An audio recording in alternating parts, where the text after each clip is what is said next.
celebrating my birthday, celebrating Midweek. And just let me talk a bit about Minority Enterprise Development Week, Midweek. It's something that is celebrated each and every year. Actually, it's promoted by the Minority Business Development Agency, which is the only federal agency that is dedicated to the growth and development of minority-owned businesses in this country. And so each year there's a week of generally in-person activities. It's a very nice conference, very, very good and great speakers, a lot of good information, and actually small businesses, small minority businesses that have made contributions and other organizations that have made contributions to the growth and development of minority businesses are honored. And I am honored to say that, well, about a decade ago, my organization, the Birmingham Business Resource Center, received the National Access to Capital Award from the Minority Business Development Agency. So that was something that was that we will always cherish and always be proud of. And so Midweek is going on this week. Obviously, it's going on in a virtual space. And so if you're interested, there is a website. You can go on midweek, mdba.gov, midweek, M-E-D, week. That's one word, .mdba, that's MBDA, Minority Business Development Administration.gov. So midweek.mdba, MBDA. I get the B and the D mixed up consistently, but I think you'll find it. And you can find some midweek activities that are going to be going on today. It's probably too late for today, but certainly tomorrow. Tomorrow's session, I think I'm going to check it out. It is the power of the pivot. And if there's ever some time in the life of businesses that we need to pivot, then pivoting is something that we've all had to learn to do in 2020. And so if you didn't know how to pivot before now, believe me, you better learn how to pivot now. Yeah, I want to encourage all of you who are hearing this to encourage others to subscribe to my YouTube channel. We've been doing a lot of stuff online lately, kind of figuring this out. I don't know that we have it all figured out yet, but we are working on getting it figured out as we speak. But the whole idea of having the COVID virus and people needing to do things in this virtual space has allowed me to start working on and really kind of get over a reluctance that I had for doing things like this in the past. So, I haven't been very eager to do stuff like this, but I'm actually doing it now. The one issue that we have always when we're doing stuff, and I'm looking at my iPad now, it's very low on battery, so we got to figure out how to get it back going, because it looks like it's about to cut off. Anyway, here's the deal. I want to talk to you today about why go into business, how to go into business, when to go into business, and who can help you go into business. Those are very important things, very important aspects to business, and very important things to know. I've done this workshop from time to time, and I thought it would be something that during Midweek, when we're celebrating minority businesses, that might be of interest. So I'm just going to talk to you about that for a few minutes. Before I get to that, I do want to acknowledge the fact that we were on, and I've spent a lot of time today online, Facebook Live early this morning. We did a birthday celebration with my wife and I this afternoon, this short event for Midweek. And then in about 55 minutes. 55 minutes from now, I will be on the Voice America Radio Network. That's www, of course, voiceamerica.com. You can check me out under the Variety channel with In the Black. You see it behind me, In the Black. I do know how to spell In the Black, but I chose to spell it that way. So anyway, when we talk about business, I want to make sure that I say this. No one has all the answers. There are several avenues to success in business. No idea is a rock solid, destined simply, automatically destined to succeed. And by the same token, no idea is just, a destined to fail. There are no sure things. There are challenges along the way for a lot of businesses. But why small business? Why would you go into business? Well, there are some excellent reasons, I believe. And we've all heard the ones that are cliche. Businesses are the lifeblood of the economy. Small businesses pay taxes. Small businesses contribute to quality of life and contribute to community character. All of those are good reasons to go into business. But there are some others. If you really want to break through the glass ceiling and actualize yourself, then there's no better place to do that than a business, owning a business.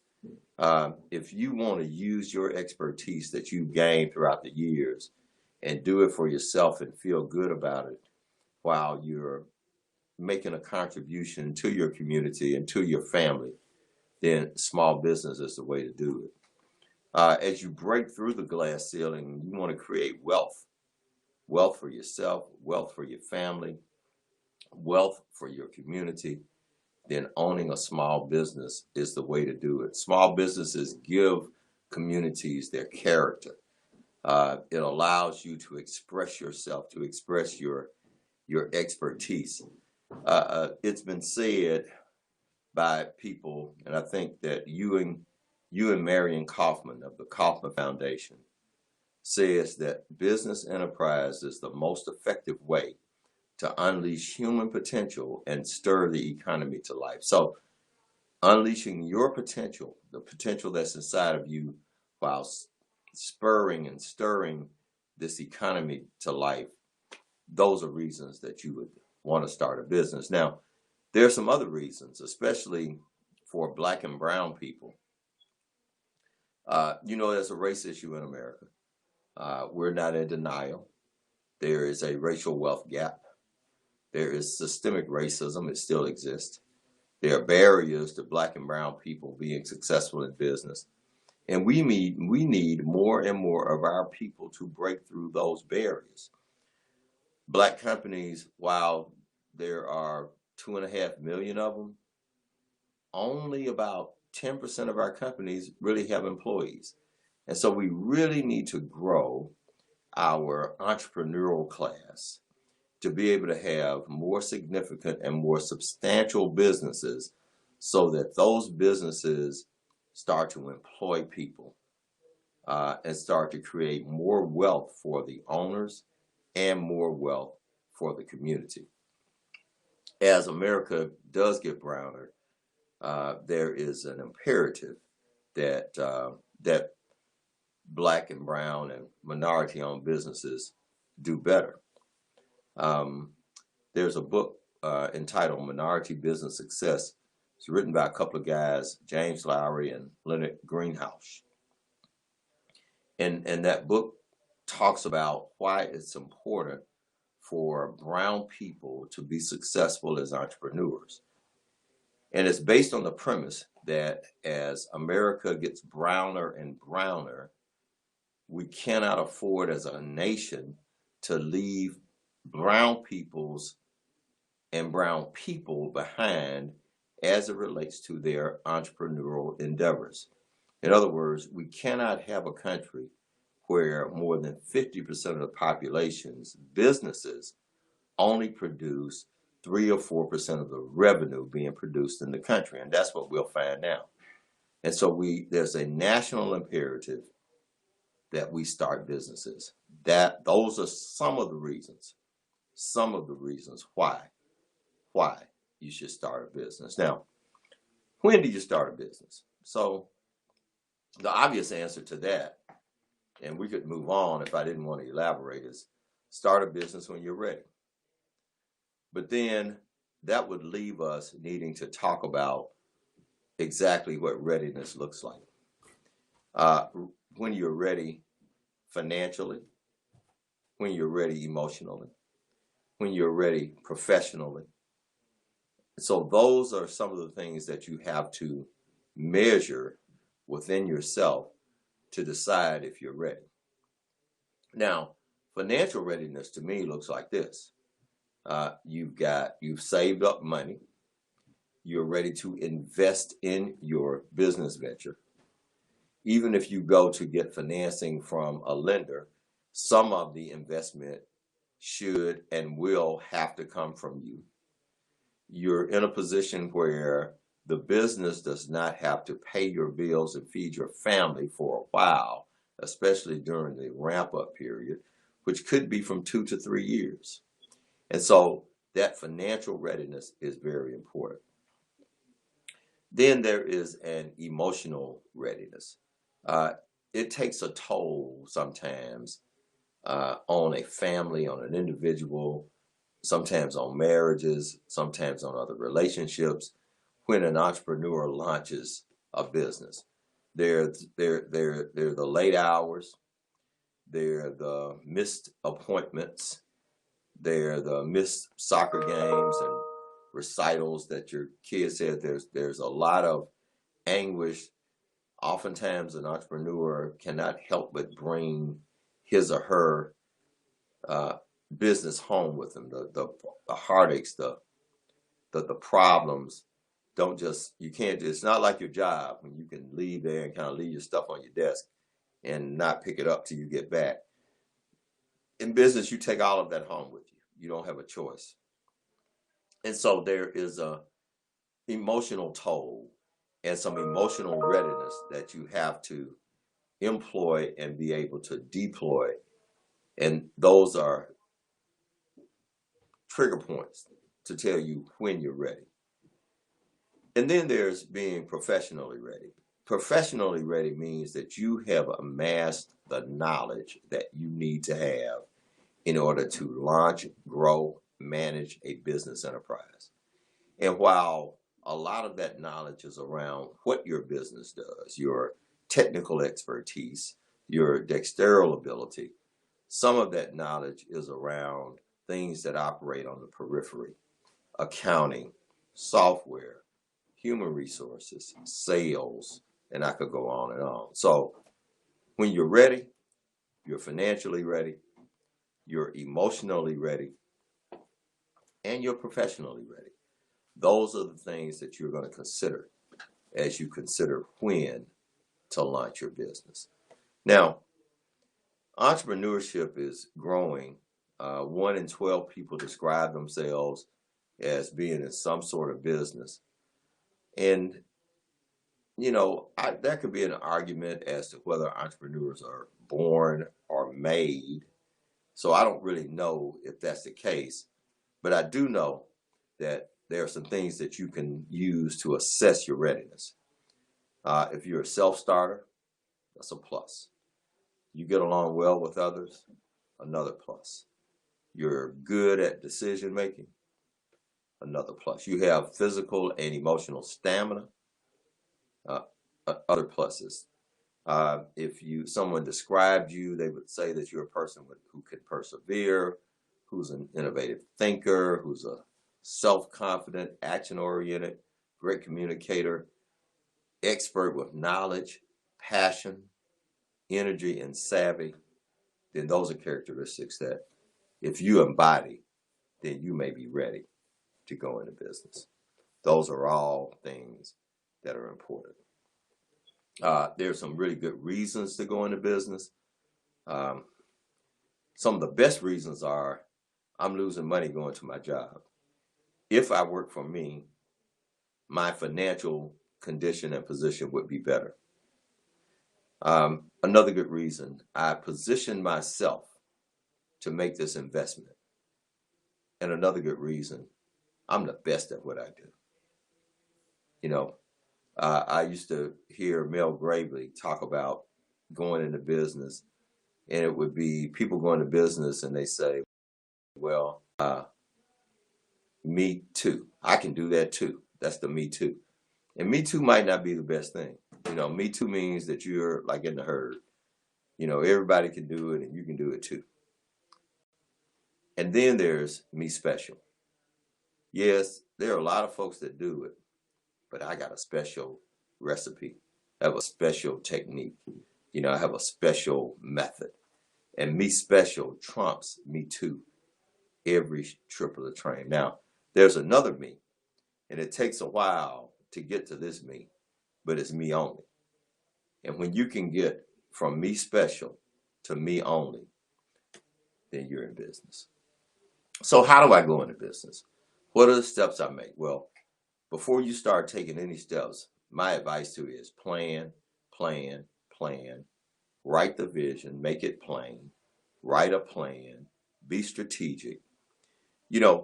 Ultimately, a lot of small businesses fail because of their shortcoming in their planning process. They didn't plan it well. They didn't look at all the inevitabilities. They planned sort of with these myopic rose-colored glasses, and so their plans were not realistic. Now, at the Birmingham Business Resource Center, we will not write your business plan. We'll evaluate it for you, but we can't do it. We won't do it because the business plan ought to be the owner's plan. It can't be my plan that I give you, because if I write the plan, it's not yours. So we constantly tell people that you should plan. Planning helps you to validate or invalidate your notions about your business. Planning forces you to do research that you might not do. And from that research and from that planning exercise, then you're bound to learn a lot. And so when you're laying the groundwork to start a business and you've answered those questions about entrepreneurship, about yourself, then you can actually start to do a business plan. And that plan starts with your concept. What are you developing? What's your vision? How do you turn your vision into a concept? How do you describe your business? What are your products? What are your services? You've got to figure all of this out, and you've got to be able to articulate that. Being in business is certainly not a field of dreams. It's not just something that you can dream up and feel like they will come. It's not something you can start and hang a shingle out and say, okay, now I'm in business, I'm going to make money. It doesn't work that way. So getting further into the how, then you choose a structure. Most people now, or a lot of people now, are choosing to incorporate as limited liability corporations. That's not the only structure. You can be a sole proprietor. You could be a partnership of some sort, a general partnership. You could decide to go the corporate route, and most individuals or small businesses are what we call S corps. And then, of course, there are the LLCs. Now, the reason that you want to incorporate, and I mentioned this in earlier workshops, there are a couple of key reasons. Number one, you want to be taxed as an individual. You don't want to have to pay 48% corporate income tax. You'd rather get taxed as an individual, and both S corps and LLCs allow the business to make money and then the individual owner to be taxed as a natural person and not as a corporate entity. And so you save some money that way.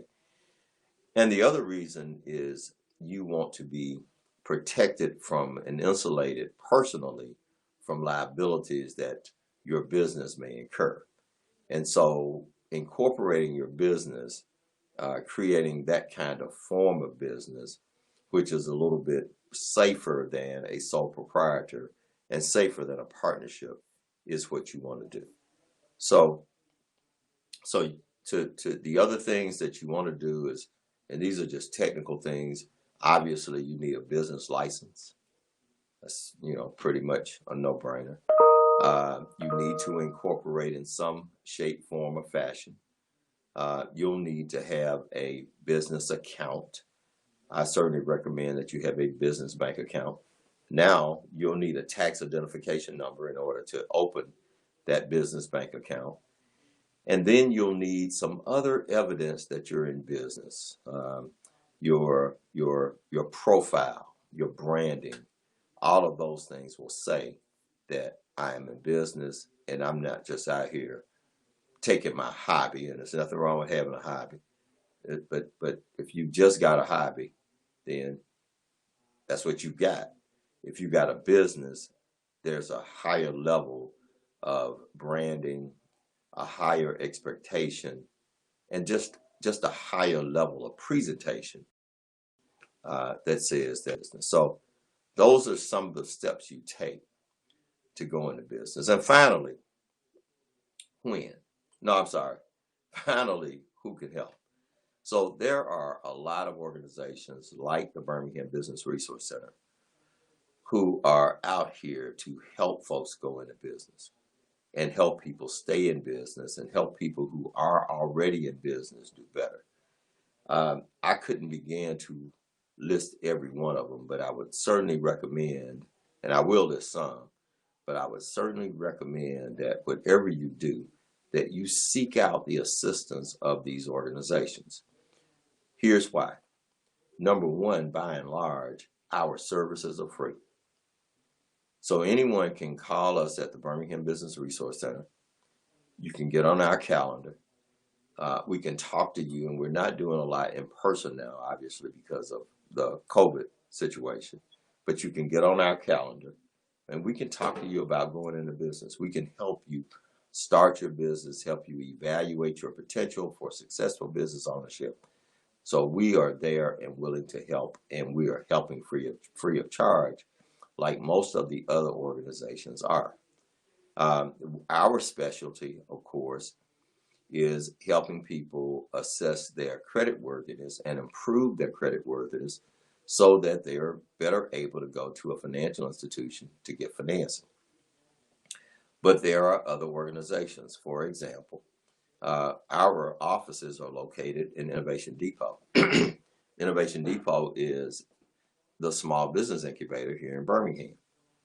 They also help businesses. They provide training, they provide space.